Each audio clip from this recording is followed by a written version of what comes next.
Friend, आज मैं बहुत ही इम्पोर्टेंट चैप्टर लेकर के आया हूँ जिसका नाम मेटल है, यानी लोहा।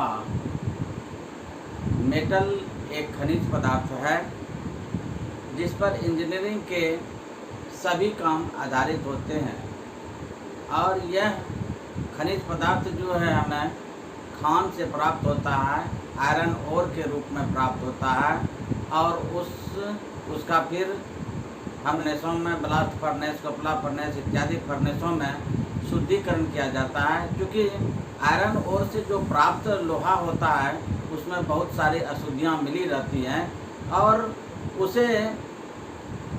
अशुद्धि को निकालने के लिए विभिन्न प्रोसेस यानी ब्लास्ट फर्नेस से गुजरना पड़ता है और गुजर करके और वो मेटल के रूप में आता है। तो आइए, एक कारीगर के लिए जो है मेटल के गुण के बारे में जानकारी रखना बहुत ही आवश्यक होता है, क्योंकि मेटल की सभ्यता जो है मानव समाज के विकास की रीढ़ होती है। बिना मेटल के जो है यानी बिना लोहा का जो है मानव सभ्यता का विकास होना संभव नहीं प्रतीत होता है। चाहे वो कपड़ा सीने वाली छोटी सुई हो या रेडियो, टेलीविज़न, टेलीग्राम, रेलवे का इंजन, मोटर गाड़ी, पुल पुलिया इत्यादि घर मकान जितने भी बनते हैं उसमें मेटल अनिवार्य रूप से उपयोग किया जाता है। तो एक कारीगर को जो है जो ITI करते हैं, प्रशिक्षण प्राप्त करते हैं, उस ITI वाले स्टूडेंट को जो है मेटल के बारे में ज्ञान रखना बिल्कुल ही अनिवार्य है। क्योंकि हम जिस मेटल को पहचानते नहीं हैं और उस पर हम उपयोग के अनुसार हम कार्य अच्छे ढंग से नहीं कर पाएंगे और अगर मेटल के ज्ञान के बारे में जानकारी नहीं होगी तो हम जो है अच्छा सामान जो है नहीं बना सकते हैं। अच्छे तरीके से हम मेटल का उपयोग नहीं कर पाएंगे, जिससे होगा क्या, समय और सामान दोनों की बर्बादी होती है। इसलिए ITI करने वाले प्रशिक्षणार्थियों को मेटल का ज्ञान आवश्यक होता है। तो पिछले वीडियो में मैंने बताया था कि मेटल के प्रॉपर्टीज़ के बारे में कि मेटल के 3 प्रॉपर्टीज़ होती हैं: फिजिकल प्रॉपर्टीज़, मैकेनिकल प्रॉपर्टीज़ और केमिकल प्रॉपर्टीज़। मैंने पिछले वीडियो में लंबा नहीं हो वीडियो, इसलिए सिर्फ फिजिकल प्रॉपर्टीज़ के बारे में बताया गया, यानी धातु के भौतिक गुणों के बारे में बताए थे। तो चलिए, आज मैं बहुत ही इम्पोर्टेंट टॉपिक लेकर के आया हूँ जिसका मेटल का जो है दूसरा प्रॉपर्टी जो है वो धातु के यांत्रिक गुण से बिलोंग करता है। और धातु के यांत्रिक गुण कौन कौन होते हैं, तो चलिए आइए देखते हैं कि कौन कौन होते हैं। यानी मुख्यतः 6 गुण पाए जाते हैं, 6 मैकेनिकल में भी प्रॉपर्टीज पाए जाते हैं, जिसमें पहला है लचीला यानी इलास्टिसिटी। यह मेटल का गुण होता है जिसके कारण जो है उस पर से खिंचाव या वजन को हटा लेने के बाद जो है मेटल अपनी स्वाभाविक अवस्था में यानी पूर्ववत अवस्था में जो आ जाता है। मेटल के इस गुण को लचीलापन बोलते हैं, लचीलापन यानी इलास्टिसिटी बोलते हैं। यानी हम भार या वजन किसी वस्तु पर लगाते हैं, मेटल पर एक छोर पर मान लिया वजन देते हैं तो वो थोड़ा देर झुकता है, लेकिन जब वजन हटा लेते हैं तो वो फिर अपनी पूर्ववत अवस्था में प्राप्त कर लेता है। तो मेटल के इस गुण को हम क्या कहते हैं, इलास्टिसिटी कहते हैं।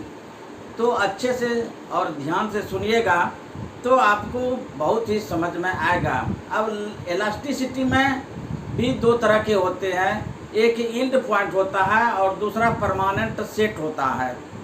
यील्ड पॉइंट क्या होता है इसको सुनेंगे कि अगर यील्ड पॉइंट क्या होता है। अगर किसी मेटल पर खिंचाव की शक्ति यानी पुलिंग यानी खिंचाव की शक्ति लगातार बढ़ाई जाए तो एक ऐसा पॉइंट आता है जब उस पर और भी थोड़ा भी अधिक भार बढ़ाने पर मेटल में लगातार फैलाव जारी हो जाता है। तो जहाँ पर ये फैलाव जारी हो जाता है उस पॉइंट को हम क्या कहते हैं, यील्ड पॉइंट कहते हैं। यानी हम उस पर शक्ति लगा रहे हैं, उस मेटल पर शक्ति लगा रहे हैं और लगातार हम बढ़ाते जाते हैं शक्ति, तो एक ऐसा पॉइंट आता है फैलाव का, लगातार वो फैलते जाता है। तो इसी फैलने के पॉइंट को हम क्या कहेंगे, यील्ड पॉइंट कहते हैं। दूसरा है परमानेंट सेट। तो परमानेंट सेट अगर बार यानी छड़ पर लगातार खिंचाव की शक्ति अधिक कर दी जाए, यानी एक बार अधिक कर दी जाए, तो उसमें एक अस्थायी खिंचाव हो जाता है। अर्थात खिंचाव की शक्ति हटाने पर भी वह अपनी पूर्ववत अवस्था को नहीं प्राप्त कर पाता है। तो ऐसी स्थिति को हम क्या कहते हैं, परमानेंट सेट। अब आइए ऐसे समझते हैं कि किसी छड़ को हम अगर मोड़ करके उसको उस अवस्था तक ला देते हैं तो वह पूर्ववत, उसके बाद उसे फिर छोड़ देते हैं तो वह पूर्ववत अवस्था को प्राप्त नहीं कर पाता है। यानी हमने क्या किया, उसे मोड़ करके एक दूसरी अवस्था में ला दिया, यानी उस पर शक्ति लगा करके उसे मोड़ दिया छड़ को। तो मोड़ने के बाद उसे फिर ऐसे छोड़ दिया जाता है और वो पूर्ववत अवस्था नहीं प्राप्त कर पाता है। वो जहाँ तक हम मोड़ दिए छड़ को वहीं पर रहता है। तो उस तरह के पॉइंट को हम क्या कहते हैं, परमानेंट सेट कहा जाता है।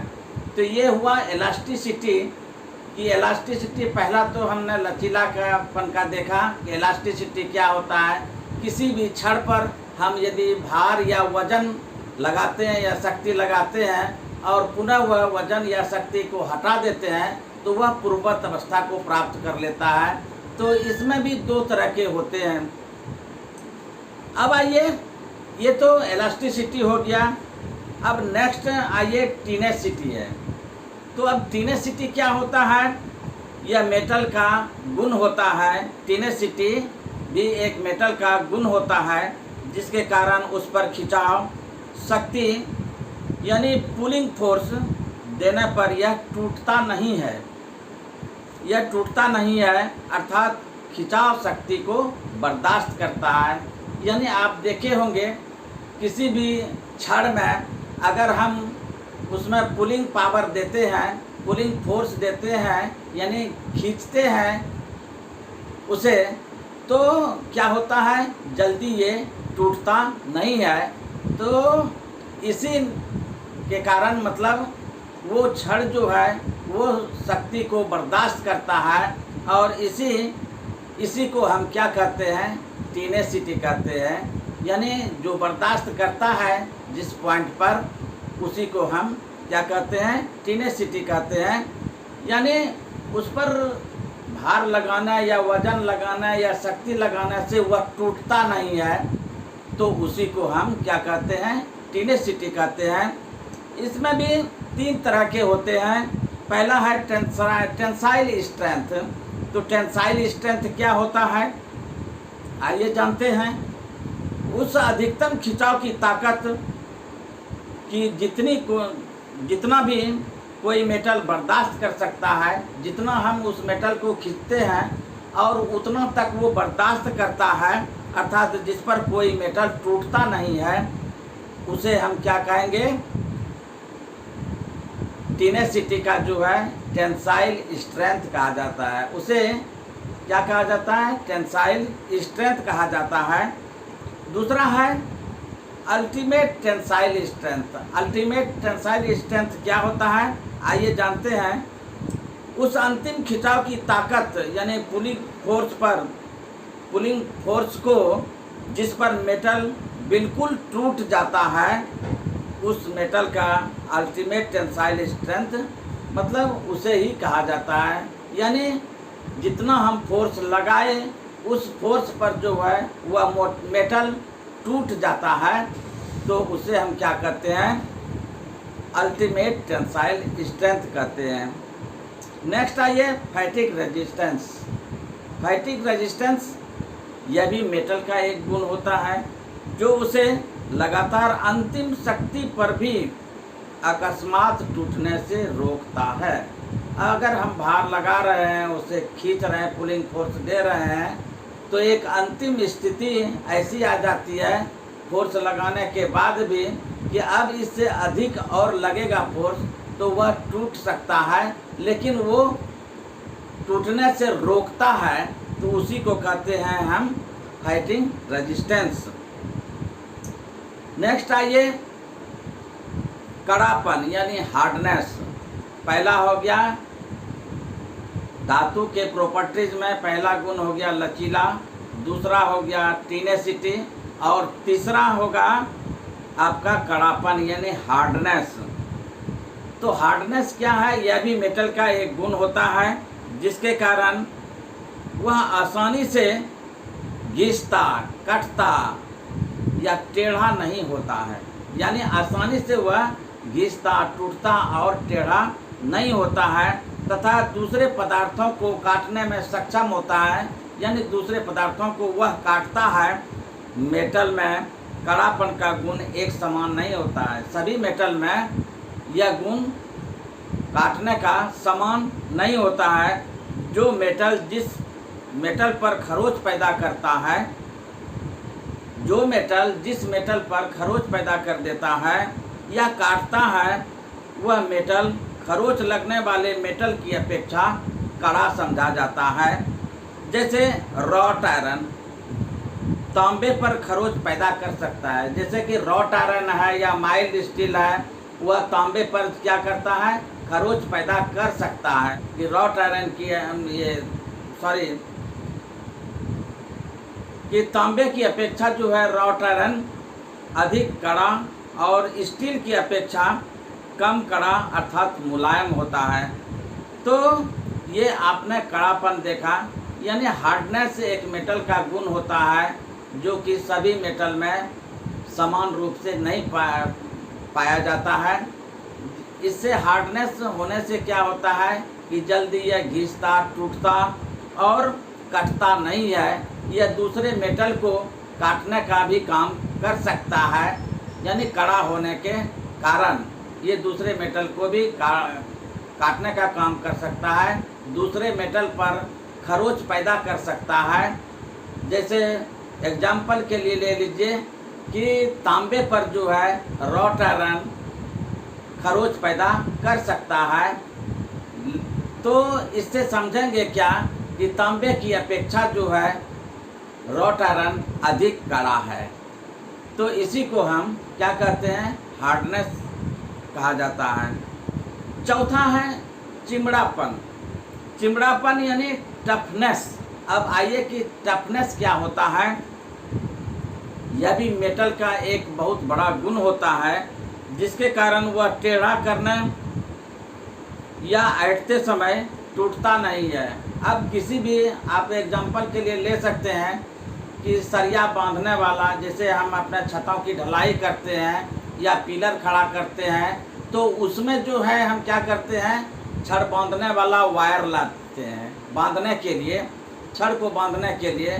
तो उसको देखते हैं कि कितना भी हम मोड़ते हैं और बेंड करते हैं, यानी उसे मोड़ते हैं, तो वो जल्दी टूटता नहीं है। तो यह मेटल का एक स्वाभाविक गुण होता है और उसमें से सबसे श्रेष्ठ गुण ये चिमड़ापन होता है। इसी चिमड़े गुण के कारण वह जल्दी ना मुड़ने पर या उसे तोड़ने पर जल्दी टूटता नहीं है। इसी गुण, मेटल के इसी गुण को हम क्या कहेंगे, चिमड़ापन यानी टफनेस कहेंगे। पांचवा होता है मॉल्येबिलिटी। मॉल्येबिलिटी क्या होता है, यह भी मेटल का एक गुण होता है जिसके कारण ठंडी हालत में पीटने और रोलिंग करने पर मेटल जो है पतले चादर के रूप में हो जाता है। यानी जितना मेटल को हम पीटेंगे, जैसे रॉट आयरन पीटवा लोहा होता है, इसे हम जितना पीटेंगे उतना लोहे का फैलाव होता है। और लेकिन जितना भी हम पीटेंगे वो जल्दी टूटता नहीं है।